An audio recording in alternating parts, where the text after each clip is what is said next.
Hello. Are you ready for chapter 2 of A Day of Rest? I'm outside on my balcony today because it's such a nice day. And it was a nice day that day when they went to the singing convention also. I have with me a school bell. This was my grandmother, Dora Neal Creekmore's school bell. And she rang it when she was calling school to order in a school something like the one in this story. So let's go ahead and read. Chapter 2. It was after Bert's dad sat down to dinner that he turned to Bert and said, "Since Aunt Mary didn't feel like going to church this morning, I don't think she should be sitting in the hot sun at the singing convention this afternoon. Bert, you will take Susan." "I promised Jazz that I'd go fishing with him." Bert objected. "Jazz says there's a big old catfish in a deep hole in the creek. He said he would show me where that hole is this afternoon." Douglas shook his head. "If the catfish has lived long enough to get big, Jazz probably won't catch it this afternoon." "But I promised," Bert exclaimed. "You can go fishing with Jazz another day," Doug said firmly. "Susan can only go to the singing convention this afternoon." "I don't want to go to the singing convention," Bert objected bitterly. "If you prefer," Doug said quietly, "you may stay home. You may also dig the potatoes that Aunt Mary wants and carry in the coal and water while I take Susan to the school." Douglas had not thought he would care much for the singing, but there would be several of his friends there he could visit with. "No," Susan thought, tripping along the path with Bert already angry. It would be wise to be quiet.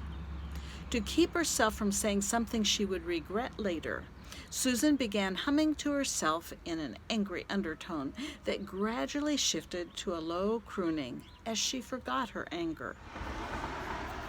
It was a beautiful day. From the open field beyond the fence, the birds were singing their enjoyment of life. A Bob White called in silvery tones to be answered by another across the field.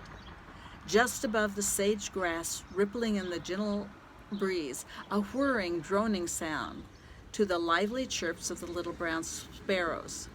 In harmony with the bumblebees, a honeybee sustained a buzzing murmur as it flitted from clover to clover.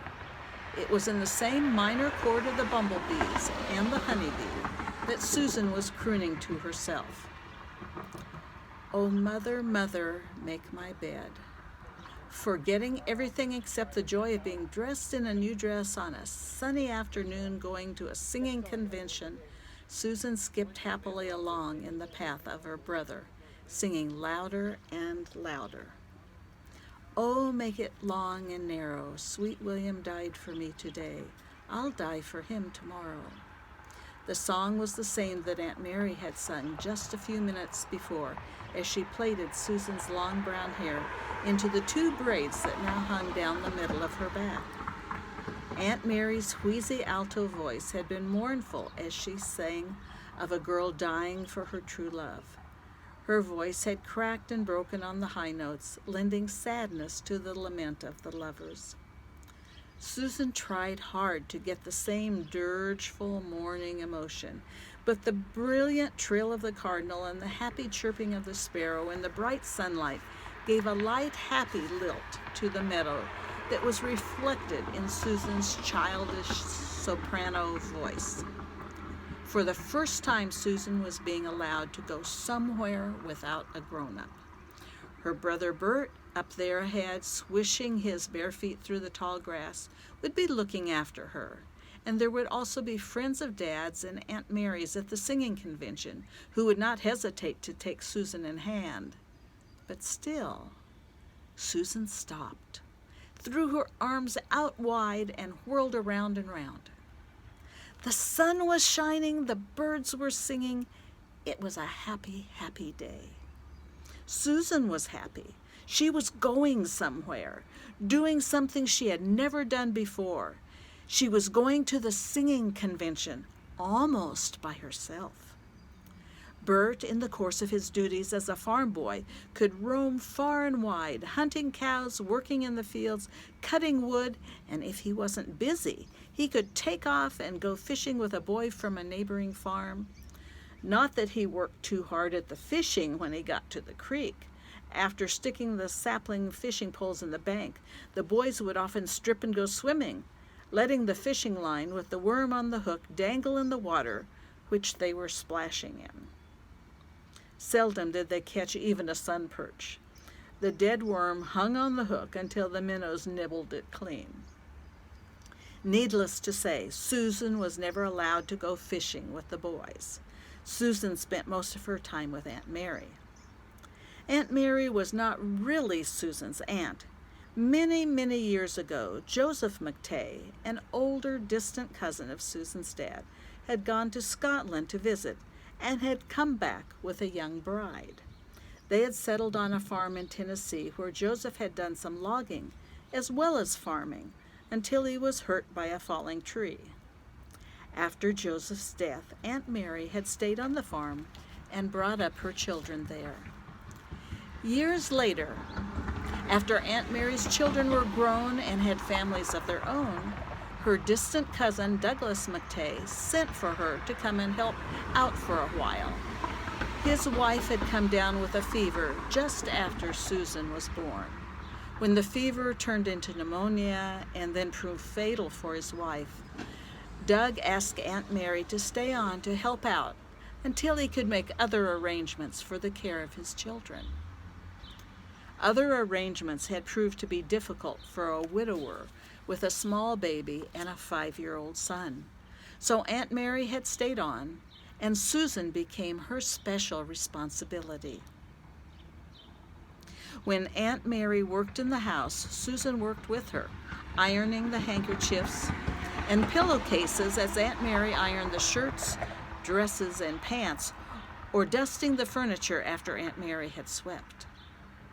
Aunt Mary had even let Susan iron the skirt of the dress she was wearing.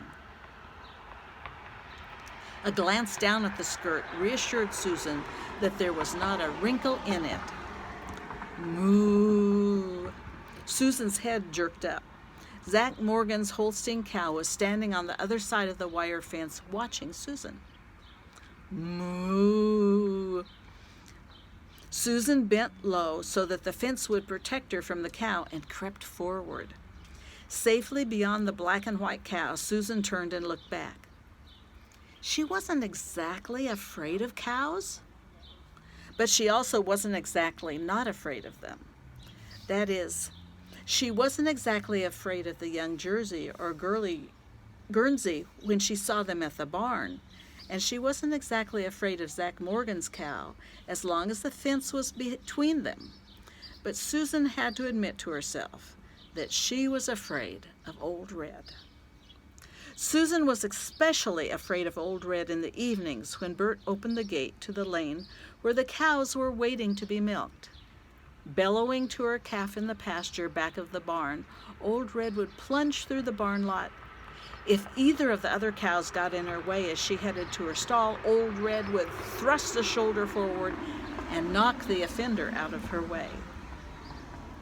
Just to be safe, even though her dad was standing there watching, Susan always climbed the wooden gate that led to the orchard and waited until the cows were safely in their stalls. I may be afraid of the cows, Susan said to herself, as she turned slowly and began walking along the bank, but I'm not afraid of the cats. In the evening, after the cows were safely in their stalls and the ping of the milk striking the empty tin pails signaled the beginning of milking, slowly, furtively, the untamed barn cats would leave their hiding places in the shed or in the loft of the barn and creep up to their milk dish to wait for the first cow to be stripped and the foam poured into their dish. Just as slowly, Susan would leave her perch on the gate and creep up behind the cats. And like the cats, she would wait in silence. As the milking progressed, the shadows would gather around the barn.